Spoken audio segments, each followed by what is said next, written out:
Yeah, yes wapendwa. Poleni. Nimeweka sana. Karibuni. Kwa hii masaa chache tuko nayo hapa, ningetaka tupitie yale mambo ambayo yametendeka pale Marekani, especially that consequential meeting ya Bwana Trump na Davos. Then in a light note pia nitapitia hiyo mkutano ambayo Bwana Rigingia alikuwa nayo pale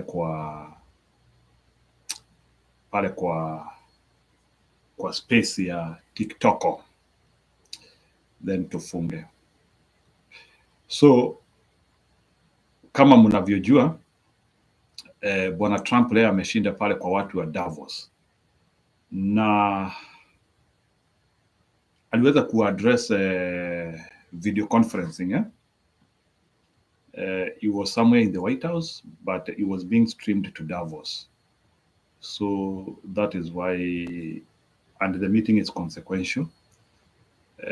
Davos is a town in Switzerland, na ilikuwa mkutano ya World Economic Council, ama wale watu ambao wanapanganga uchumi za dunia. So alikuwa hapo na ndiye alikaribisha Bwana Donald Trump. But I'm very happy because at least somebody with some nerves is able to address the World Economic Council. Na ndio saa zingine we should be happy when this developed country they get wakipata viongozi vichwa ngumu, sababu wakipata viongozi vichwa ngumu they can be able to touch the untouchable. It's not easy for Africans to talk to Schwab, huyo wa World Economic Council, huyo ambaye analeta sera za kumaliza dunia. But at least ukichipuka huo mkwaruzano wa mataifa kubwa duniani inatusaidia pia. So Bwana Trump ameweza kuattract manifesto yake hapo, and he explained the reason why actually he was voted overwhelmingly. So Schwab na Europeans in general, nilisikia pia mpaka jana kuna mtu alikuwa anasema pia Europe itabidi jipange, kuna vile pia Europe wamekuwa wakikaria their potential sana. So I'm now hearing they will have to plan for themselves, sababu hata wameshtuka. I think there is something ilikuwa ina, so that's how it is. So itabidi wajipange because somebody said that Europe kuna vitu ijakuwa ikifanya vizuri, but sasa itabidi sasa they see how to negotiate together. So kama wataweza kuongea vizuri, wanaweza umia kidogo. So they have to plan the economy well. Anyway, I want to look if there is someone. So Trump talked about immigration. Trump talked about his exit from WTO. Yani ni kama tu alielezea tu zile vitu ambazo tunasikia. I just want to look if I can be able to get a small excerpt because it will help us. And I'm double sure ya kwamba NATO and World Economic Council will respond to. He also called about the spending, which is good. So I think Trump anataka watu wajipange. So sijui kama ni kuachilia watu, sababu kuna watu wanasikia ni kama anaachilia watu. There is one statement from Bruma.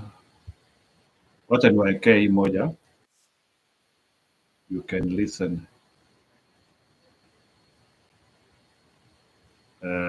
Tuko na hii the World Economic Council. Yeah, naona guys wanasema Europe has been down. So this is something said, to the EU to see if they could speed it up, and basically it was a 5 or 6 year wait just to get a simple approval that Ireland gave me in a period of literally not much more than a week. And I realized right then, that was the first time I really was involved with the EU, but I realized right then that's a problem. The EU treats us very, very unfairly, very badly. They have a large tax that we know about, and a VAT tax, and it's a very substantial one. They don't take essentially don't take our farm products, and they don't take our cars, yet they send cars to us by the millions. They put tariffs on things that we want to do, like, for instance, I think they actually, in terms of, these are non-economic or non-monetary tariffs, and those are very bad. Yeah. Next one ananiambia video yangu ni kama ina kako. I think I'll take my phone nicheze na simu. Next one ananiambia the video is not clear. Yeah. So before I return to the video, that meeting of Trump and the European Union was a bit scary, because I think Donald Trump is trying to explain to different actors how he wants them to play. So anataka kuambia, he was like telling them what he thinks about the issues of world.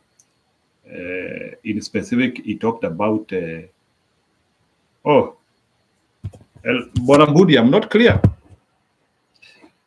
I don't know. Ama ni mimi sikaribi. So, am I clear now? So, Donald Trump was talking about the way things are not vibrating. Okay. So, Donald Trump was trying to, like, he is a speaking guy.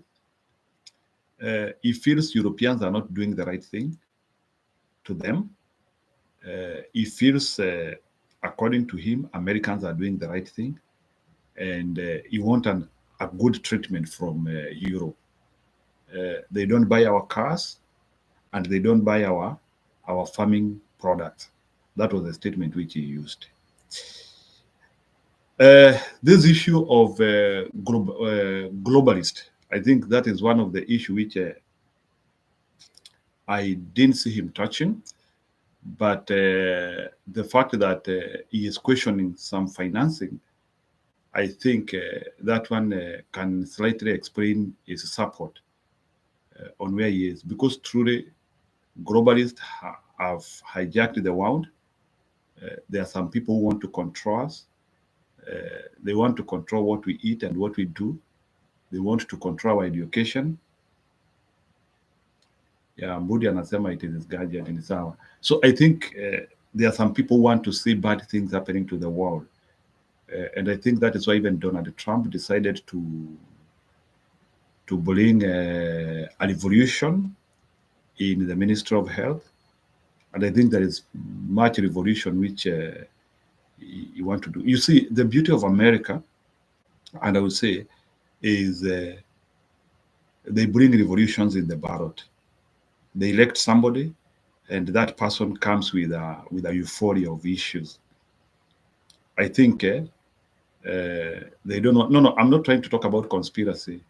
I'm just trying to explain. I didn't hear him talking about how some of these people were conspiring against the masses, because Bwana Mbudi, even if we pretend we have we have a group of people who want to control us, or who want the best for themselves, and they want worse for all the other group.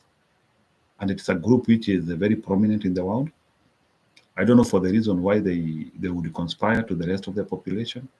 Some of these people who believe that the world is overpopulated, issues of crime, the ones who are doing too much on the issues of climate change, that issue of medical revolution. There is a lot which is happening. So, Bwanambudi. So, even if we say that it's conspiracy, the truth of the matter is that kuna watu wanataka kucontrol wengine. Just give me 1 minute nichukue simu.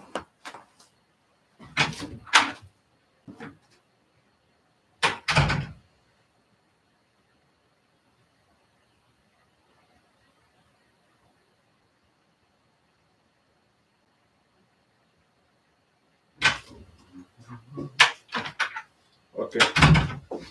Yeah, I now have the phone.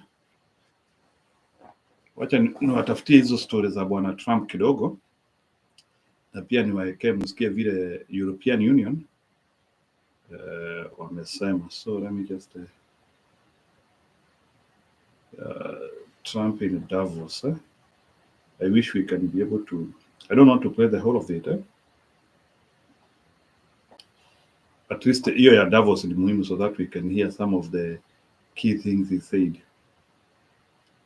Yeah, because those people are actually there. So.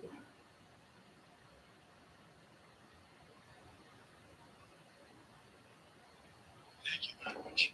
So, you also know, Mr. President, that you open up for interaction here. We have a great panel with some of the most distinguished business people in the world. Let me start with someone that you know really well, that I think is almost a neighbor of you in in Florida. Mr. Steve Schwartzman, Chairman, CEO, and co-founder of Blackstone Group. So, Steve, floor is yours. Well, Mr. President, I'm sure the Crown Prince of Saudi Arabia will be really glad you gave this speech today.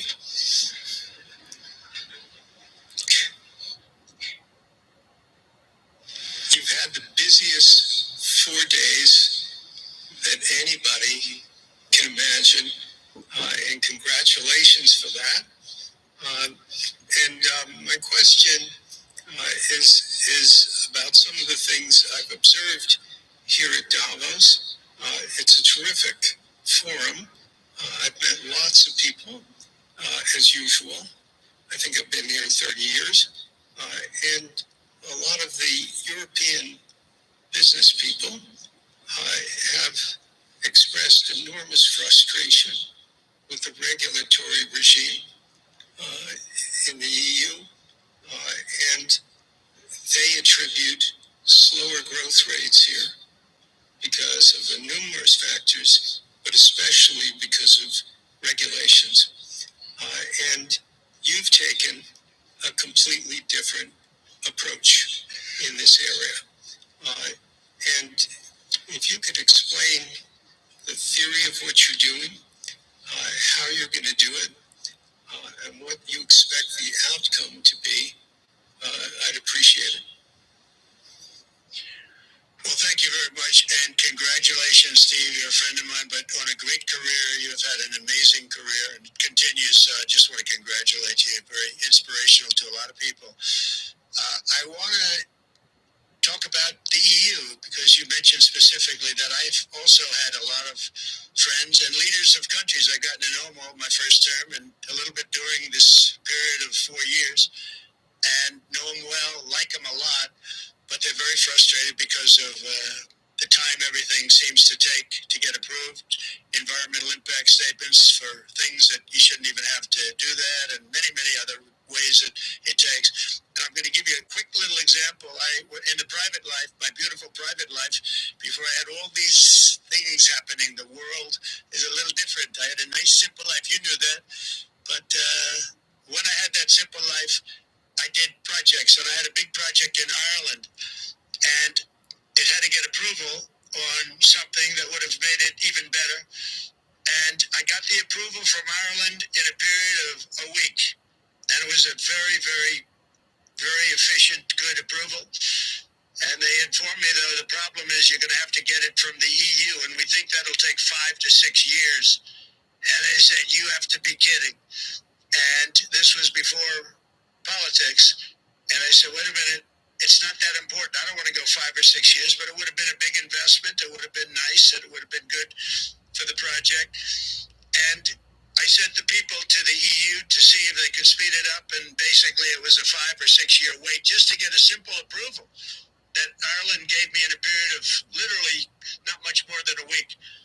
And I realized right then, that was the first time I really was involved with the EU, but I realized right then that's a problem, and I didn't even bother applying to do it. And, or if I did, I pulled it very quickly. I have to be very accurate because I don't want to be criticized. He did apply, actually. No, I want to be very accurate. So I don't think I did, but if I did, I pulled it very quickly. It was just something you couldn't wait 5 years or 6 years to get an approval. So a lot of, in a very big business sense, a lot of people are claiming that's the problem. From the standpoint of America, the EU treats us very, very unfairly, very badly. They have a large tax that we know about, and a VAT tax, and it's a very substantial one. They don't take essentially don't take our farm products, and they don't take our cars, yet they send cars to us by the millions.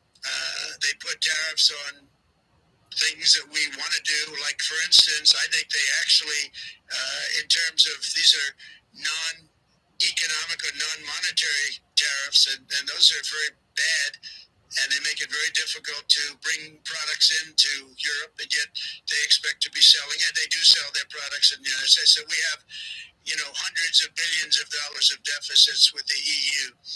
And nobody's happy with it, and we're going to do something about it, but nobody's happy with it. So I think the EU has to speed up their process. Friends of mine that are in some of the nations within the EU, great people, they want to be able to compete better, and you can't compete when you can't go through the approval process fast. There's no reason why it can't go faster. So, I'm trying to be constructive because I love Europe.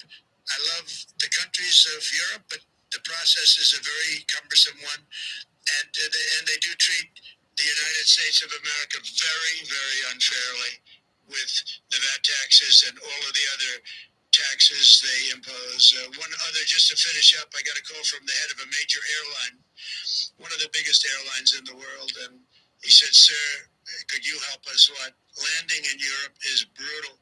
They charge us fees for everything, and it's so unfair." I said, "How does it compare to China?" He said, it's much worse. And the other thing, as you know, they took court cases with Apple, and they supposedly won a case that most people didn't think was much of a case. They won 15 or 16 billion from Apple. They won billions from Google. I think they're after Facebook for billions and billions. These are American companies, whether you like them or not. They're American companies, and they shouldn't be doing that. And that's, as far as I'm concerned, it's a form of taxation. So we have some very big complaints with the EU. Thank you. Wow. Yeah, that was Mr. Donald Trump trying to defend his American form of way of life. He was trying to defend all those big companies in Europe, no, in America, because he believes, and I think that's what a president should be doing. A president should always be talking about what will benefit the people of his country. So on that, I think he was spot on. Yeah, I hope he can get a reliable solution of what he was seeking for. Yeah, including those high taxation which he is saying they are getting from Europe. So, and I don't know the reason why Europeans could be charging America those huge taxes like that. Maybe unless if Americans were not able to negotiate well, but I don't see the reason why they should be talking of this over taxation, because to me, I don't think it makes sense. Because I think business is usually two-way. Mmoja analipa pesa mingi kuliko mwingine. On that one, I don't understand. So anyway, the explanation was clear. I think now he is now calling Europe into discussion. I think he was trying to do some form of diplomatic negotiation with Europe, because I think Europe and America need each other. They are part of the Western Hemisphere. So I think they behave like twins. And the fact that Europe and America behave like twins, they cannot jeopardize each other. But you have heard him, he has talked about that story of one of the head of the airline, who is even saying that the landing costs for the airlines are way up. And they're even lower than what they pay in China. So I think it is a way of, I think even the West is jeopardizing itself. And if I look, the East is more organized. I don't think Russia and China could treat each other that way. And I think it's also a wake-up call for the West. If the West will not behave in a uniform way in which they are going to help each other, the West is on a collapse fall. They will fall. So both America and Europe have to look for ways of working together. Yeah, guys, wanasema Njuru Maura, trade has become difficult because UK left EU. That means they have their own tariffs and EU too has got their own. Okay, I understand, but guys, does it mean that you'll pay two tariffs? So I thought these tariffs should be case by case, accounted by country. Kenya should negotiate with UK, and we agree on what we need to pay each other. I think every country has to negotiate with the other. Yeah, I thought it is willing buyer, willing seller. Guys, ama biashara ikuangi hivyo. I thought you have to negotiate. Mnasema I can afford this. I don't get all these stories because like business is starting now. I thought these people have been they don't negotiate, ama tu ni unaitisha mwingine pesa hata bila kutaka kujua, without negotiation. I thought you pay me taxes and I also pay you taxes. I thought that is how countries operate.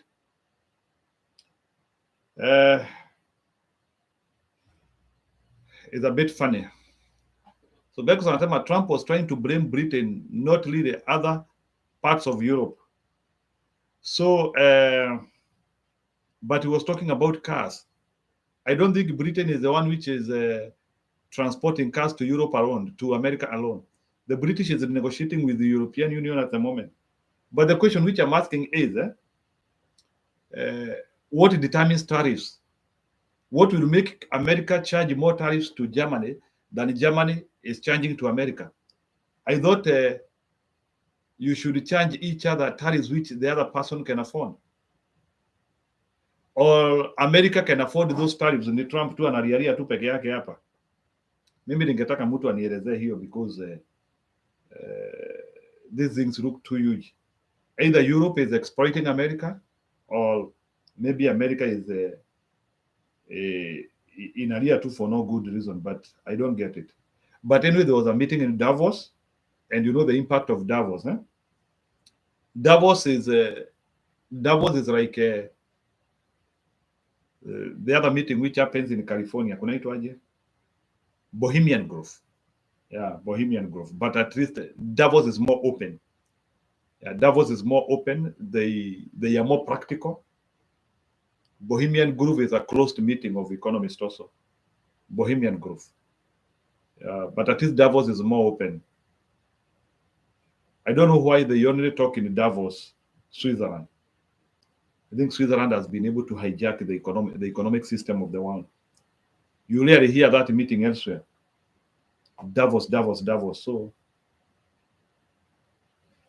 So it's something we need to analyze, and we ask ourselves, like these issues which were being discussed here in Davos. How do they impact Africa?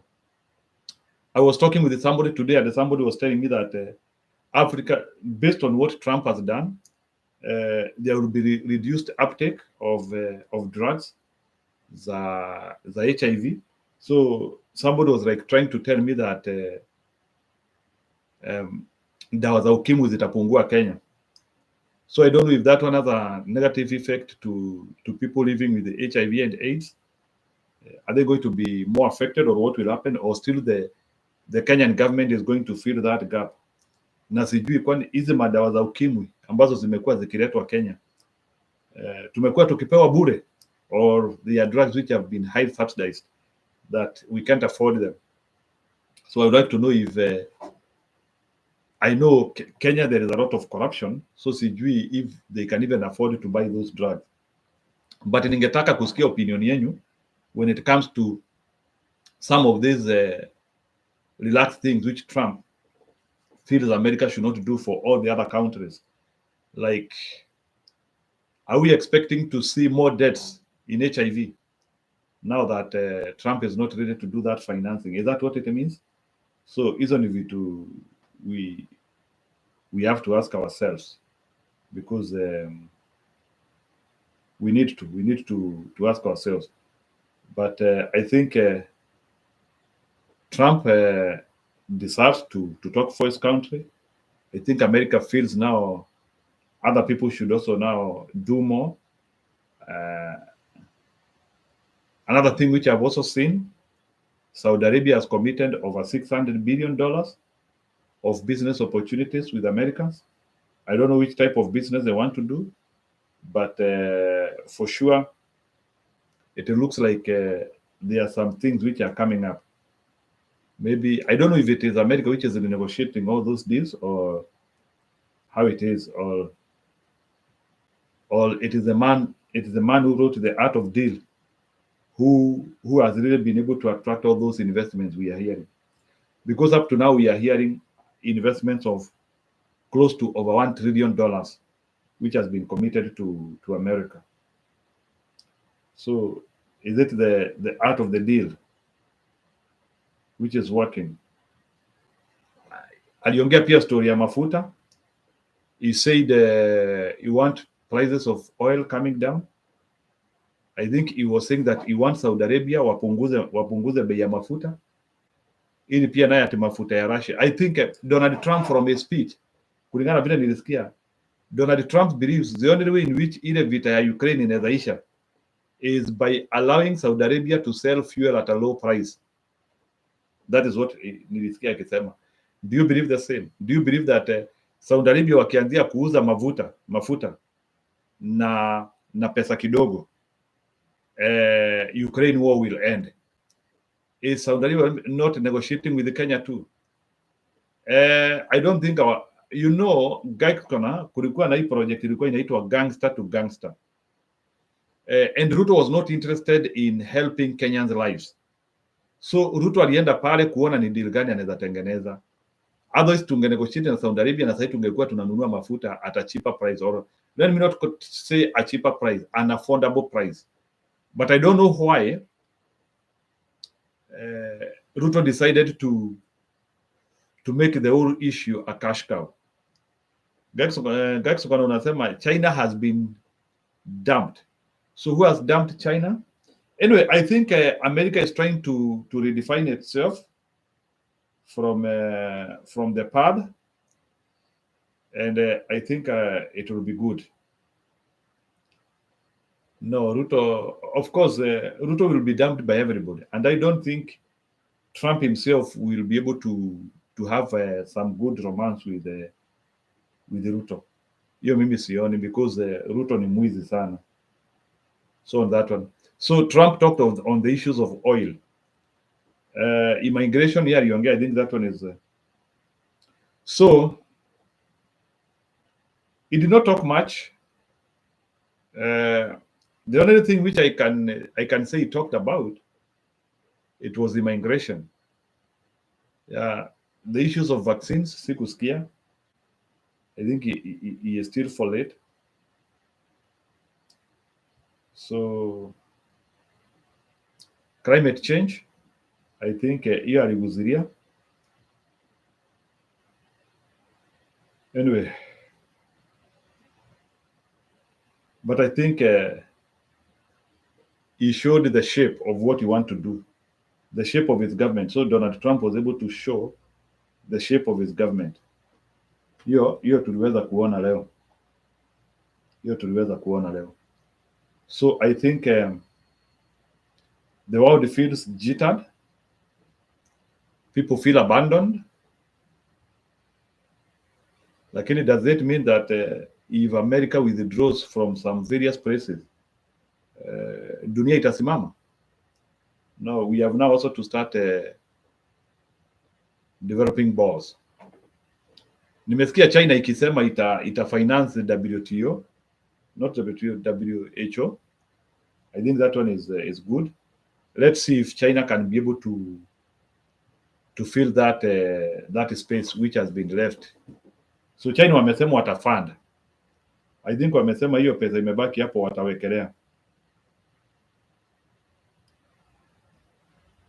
Who signed the contract for more Kenyan police officers to Haiti? Was it not Trump? I don't know, but niliona, maybe if it is Trump, we will need to know, but I do not exonerate him. Anaweza kuwa maybe he saw the project being relevant. Haiti mission. If Haiti mission is American mission, I think Trump will still continue with it. So hiyo ni kama inanikanganya kidogo. Unless if it was Joe Biden project. But if it was Trump project, he will finance it. Mbudi alikuwa ameniuliza kitu. Just leave that for now. Trump will bring it out with the time. There is no enough evidence. Okay, yeah. Hiyo sitaongea. So hiyo story ya Mbudi alikuwa anaongea story ya about globalism. So kama kuna globalism, I think Mbudi is saying we will get it with the time. But with this small signs hapo na pale, especially kupumbaza watu, I think we can see signs. But kama globalism iko maybe, but I think wameng'olewa mabawa sahi, and I think they will retreat.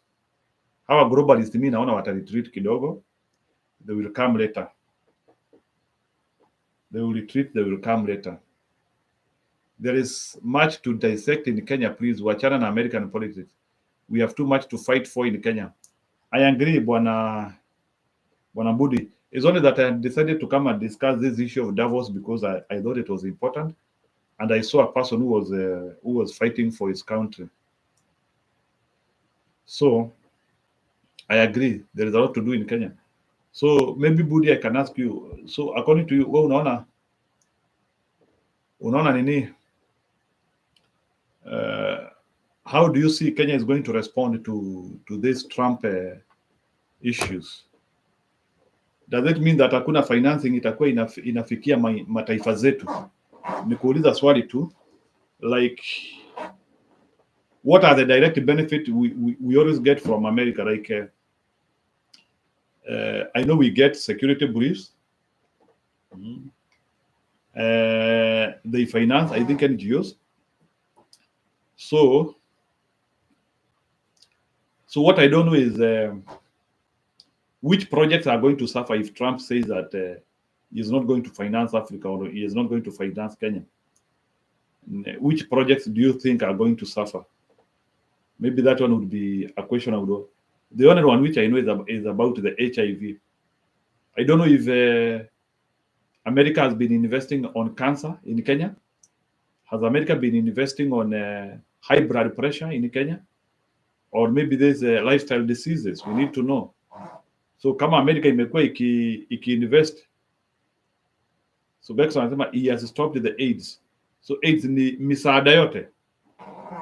So which sector will be highly hit? Health sector? Which areas in specific? So maybe Guy's Corner you can get. And what are we going to do in the interim? Is Kasongo having a plan too? Unajua Kasongo amekuwa akikaa in a status quo thinking that angeendelea tu kukaa tu kwa ile romance yake, the good relationship alikuanga nayo na Biden, lakini sasa mbao zimebadilishwa. So anajipangaji to cushion Kenya, anajipangaji to cushion Kenya. So let me hear from you people.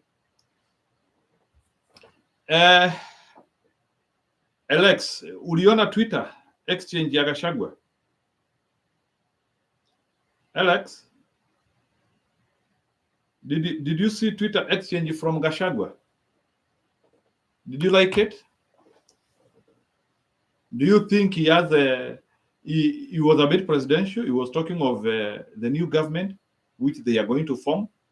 Sijui wanaenda kutengeneza serikali na akina nani, hoping that the impeachment hulabaloo will not follow him. But Gachagua kulingana na vile alikuwa anaongea jana kwa TikTok, ni kama anajipanga kusimama. He felt ambitious. He felt like somebody who can stop Ruto. He felt like a person who can do a lot for his nation. So I would like to know, what do you think about regarding Gachagua future prospect? Do you think anaenda kusimama? Na kama anaenda kusimama, unaona kama atashinda? Are we ready to eliminate Bwana Ruto politics? Hizo ndizo zile vitu tunafaa kujiuliza saa hii. So Budi, nimerudi pale ulikuwa unaniuliza. I know Kenya, we are not off the wood. There is still a lot we need to do. So wacha tushikilie tuone what is going to be in the pipeline. Nimesikia pia Koome ni kama ametolewa security. Surely there is more than what meets the eye. Nasikia we can continue doing the right thing. So tunaweza endelea kupiga huyu Kasongo bado, sababu Kasongo anahitaji kupigwa. Ametumia damu ya Gen Z vibaya, and we should be able to fight this government by tooth by nail. Francis anasema defunding WHO is going to have a big consequence for health of people around the world. At this point, you really need to be serious. Kenya need to talk more about AIDS. Our numbers are still too high. People need to be encouraged to marry and stop sleeping around. And also let partners know of their AIDS status. So ni kama inaonekana sasa ukimwi itasambaa kabisa. Then if that is the case, then zinamaanisha watu wanaweza kufa ukimwi sana.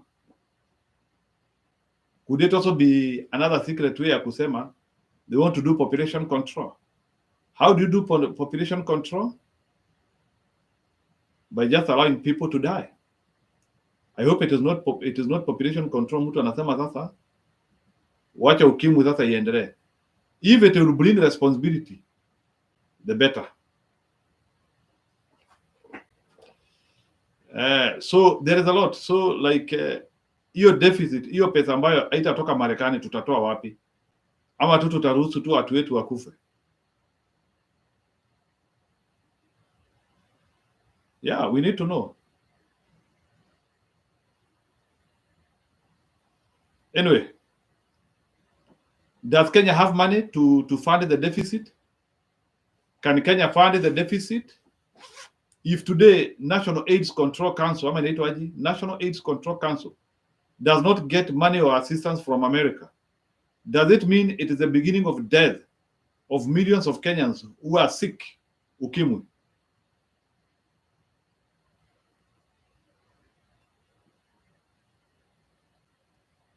Is it possible that tuendelee kufunza watu tuwaambie bado ukimwi uko?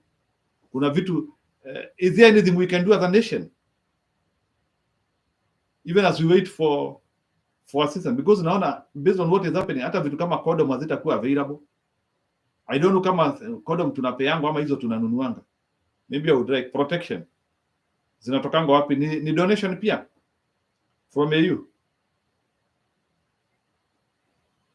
Because I think it will be very dangerous. Gwale anasema Kenyans need to talk more about, okay. Gwale anasema watu waongee sana kuhusu ukimwi. Yeah. AIDS is, I hope it will not start multiplying more. Ukimwi inaanzia kukua mingi. I hope ni kitu ambayo it will it is something which will end soon. Maybe Trump wanted to negotiate with African leaders, alafu msaada uachiliwe. Yeah, I hope it is not something which will go forever. Maybe what a streamline, maybe Trump ni kushtua anashtua watu. But let's see. So, Alex, tell us something about Gachagua. Gachagua jana kwa TikTok ameongea vizuri sana. He was a bit composed. Though TikTok ilikuwa inakatika kidogo, but I think he was able to outline his vision. Sasa swali ni Gachagua anaenda kwa debe? Hiyo ndio kitu tunajiuliza. Gachagua anaingia kwa debe? Because it is important. We need to know ama Gachagua is that chief politician who is ama ni kama Sonko. Is Ruto like Sonko? Sonko ambaye yule ni Ivory Coast ambaye alileta kiongozi, alileta fire. Because it can be, you can be very popular and you cannot become a president yourself, but you can donate that support elsewhere. Sijui kama Ruto wako namna hiyo. Hiyo to analyze with the time. Not Ruto Gachagua, because I can see Gachagua looks very popular. He can convince Wamunyoro kuna shida watu. But the big question tonight ni baadaye alafu, does he want to vie? Does he want to combine? What does he want to do? Yes. So Gachagua ameweka mguu yake ule mzuri mbele. He has put the best front foot forward. And we need to appreciate that. Ameweka mguu yule mzuri mbele. So now what we are waiting is for people now to assemble and they buy one of the idea.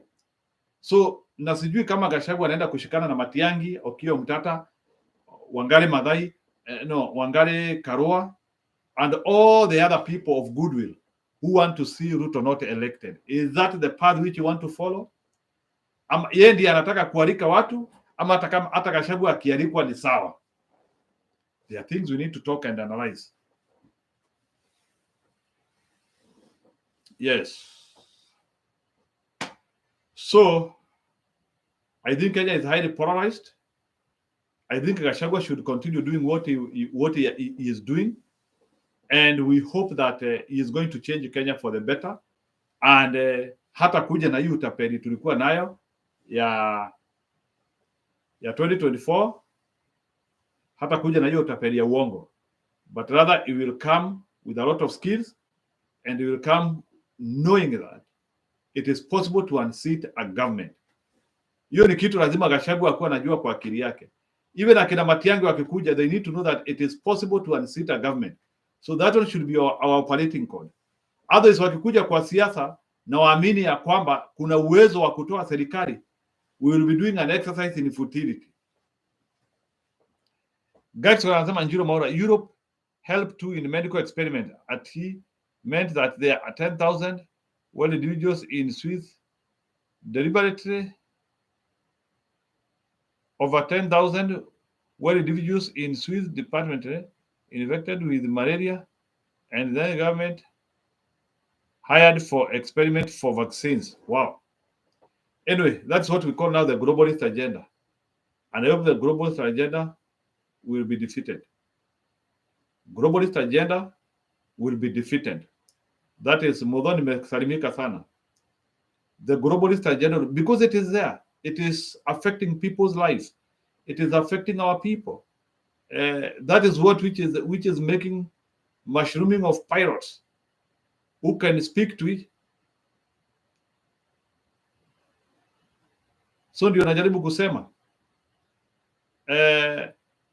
that issue of Gachagua has to be listened keenly. Is he going to do the right thing? Time will tell. So the volunteers are all from UK paid. Volunteers wagani? Guys, wacha nijue ni volunteers wa gani unaongea kuhusu. Ni wale wa kutupea dawa pale ama ni akina nani? Because we have to change our nation for better. Nchi yetu haifanyi vizuri. Our country is not doing well. Our country is dying. And we need those voices of goodwill which can actually help. So those voices of goodwill. So Gachagua hata ile wakati Ruto jana akaita Gachagua mwizi, and then you saw what happened yesterday. Gachagua responded. And for sure there's no reason ya Ruto kuita Gachagua mwizi. Let me tell you, this is what is happening. Maybe kama hamujasikia. The 7 tribes ya Wakalenjin, even with the rate intrigues, nataka kuambia the reason why Ruto amepanic na anajua achaguliwi. The 7 tribes za Wakale ama sijui ni ngapi. Nasikia Faruk Kibet aliongea vibaya Kericho. Kericho ni wa Kipsigis. So nasikia Faruk Kibet ameongea vibaya huko. Then I'm now hearing Kipsigis and the Nandis, there is some tension. Yes, they could vote together, lakini kuna vile wa Kipsigis na Wanandi hawako sawa vizuri. Then the other sub-tribes also, they are also waiting. Tugen, Pokot, Elgeyo, Marakwet, hizo zote wanangoja pia. They feel abandoned. They don't feel kuna kitu ya kudefend. So Ruto is having problems home and away. Hakuna mechi anaweza shinda hapa. Nyumbani yako na shida na nje yako na shida. Mlisikia Gachagua jana akisema hata afufue Dedan Kimathi. Hata aungane na Gikuyu na Mumbi wenyewe and the 9 daughters. Atoboi. It was very true. Kulingana na vile inakaa sasa, inakaa ni kama sasa Justin Muturi is on the path of ouster. I think there is a possibility he will miss 3 cabinet meetings. There is a possibility. And if you miss 3 cabinet meetings, I think unatoleangwa. So mimi naona Muturi atatoka tu. I think Muturi ni time anabai. Muturi yako pande yetu. Muturi yako pande ya raia. So let's see how he will behave over time. So but here, that is what I see. Gachagua has to still see how he is going to expand his support beyond Mount Kenya region. Na pia Guys Corner and Elect, ningetaka pia muniambie, do you think Gachagua has support outside? And if he doesn't have support outside Mount Kenya, how can he build it? Can he build it by going directly to those communities? Or he can form coalitions already with the people from those communities with an aim of those people supporting him? That's what I'm saying. The 2027 is gone. The real fight will be in 2032. Ruto will sail with the help of Raila and Uhuru. Guys, umeanzia kubadilika tena. So unataka kusema hatutatoa Ruto? Wewe. Hebu niandikia email. Hata umekaa sana bila kuniandikia email. Are you sure?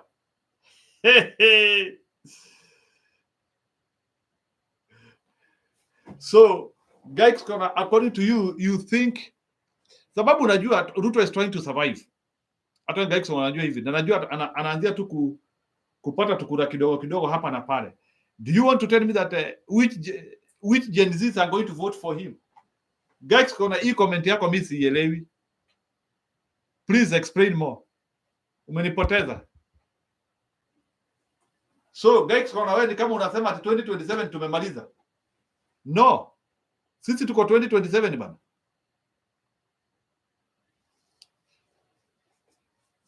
Aya, brother Benson anaitisha email yangu na ndio nataka kukuandikia. Ndio nataka kukuandikia saa hii.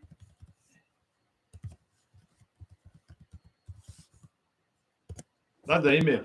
So, guys, you need to qualify this. Uwezi hapa alafu tu unatoa tu statement moja alafu unaenda. ati Ruto ashashinda 2027 according to Guy Corner. I don't believe.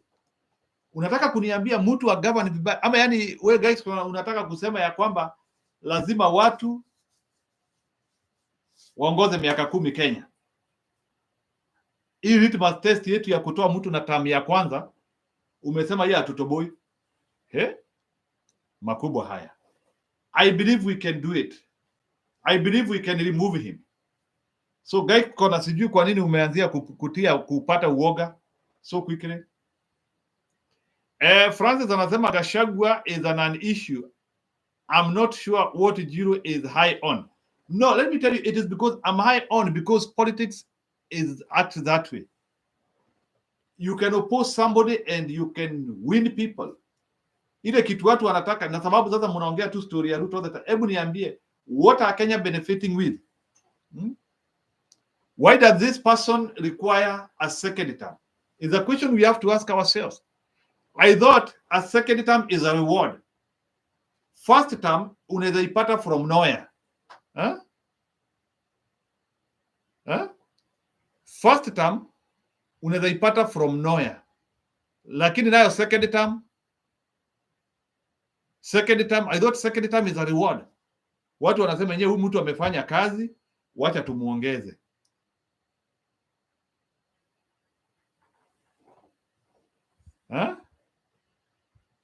I thought that is what the statement. I'm not saying that, but in Njiru, be ready for disappointment. No? Let's wait and see.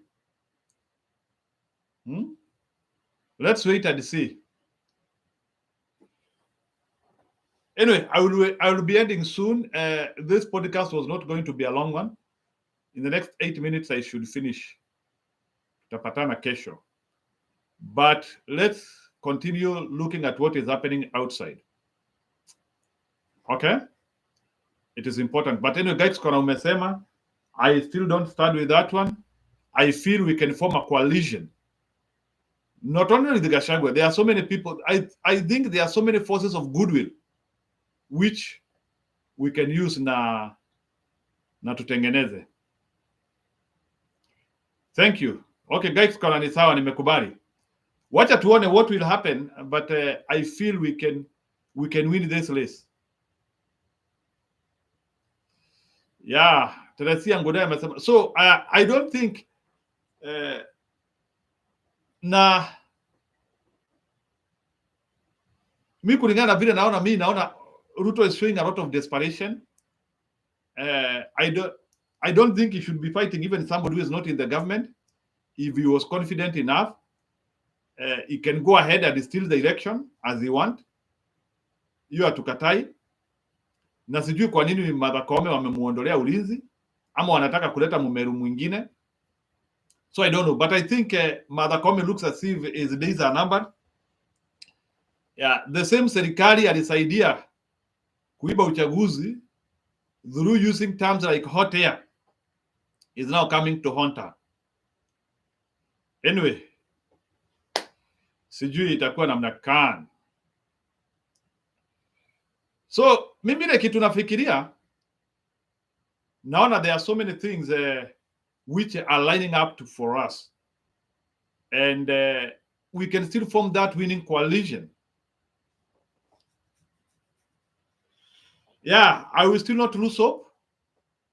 I will push through, and we should push through and think highly of how it is possible to have a one-term presidency. So tusipoteze matumaini sana. We can do it. Unless kama tumekuja kwa makubaliano ya kwamba you are satisfied with what you are getting. If Kenyans have gotten satisfied, well and good. But if the rhetoric remains as it is, we need to think otherwise. Mimi hivyo ndivyo nafikiria. That is what I think. Sawa. Gachagua wasn't any better, so why should we put him back? We didn't learn from sympathy votes for Ruto. Why should we repeat the same with Gachagua? No, I'm not saying that we support Gachagua for presidency. but Gachagua is regrouping forces which can help in removing Ruto. The big question is how? I think he will do it, watatolewa, which is okay. I have no problem. I think even if you're not working for the government, it doesn't mean that there is life beyond the government. So people should not be worried that watafutwa kazi. There is always life beyond the government. So watu wasishtuke na hiyo. Yes, najua kazi zitaanzia kuenda kwingineko. Kazi zitaenda Nyanza, kazi zitaenda huko Turkana, zitaenda huko Coast. Yeah, I know. So I think Ruto wants to work with all the other communities minus Kikuyu or minus Mount Kenya region. Na then places like Rift Valley waanzie sasa kuwascare. Wale wa Kikuyu wako Rift Valley pale, wale watu wa mlima wako Rift Valley wanaambua either mtupigie ama muone Kanyoni Wangede. So I think you want to separate the mainland Kikuyu. So sasa hiyo the mainland Mount Kenya tukue sasa tuko peke yetu hiyo pande yetu. But I wish Kenyans can know that it is Kenyans versus one man. The only way to remove Ruto is when an Kikuyu candidate vie 2027 and is supported by all communities. Otherwise, guest used to Ruto past 2030. Past. So kwa hivyo Francis, wewe you are not constitutional if you are talking about 2032 and beyond. So wewe ni among wale watu ambao wanasema Ruto afanye kazi kabisa. I thought presidential terms were there to be respected. So that is very wrong of you kusema hivyo. At the present, Ruto mind is confused. He has cast himself into... I know Ruto will be gotten out of power. Hiyo confidence ako nayo, sijui inatoka wapi, but sioni akitoboa. It is possible. I don't think he doesn't have the young people. He is already having the wrong crowd. Yes, ni sawa atakuja kudanganya hapo, lakini I don't think we will get united with one voice, unless maybe kama sisi tunapenda shida sana. Anyway, we will see it. So thank you, tuonane kesho.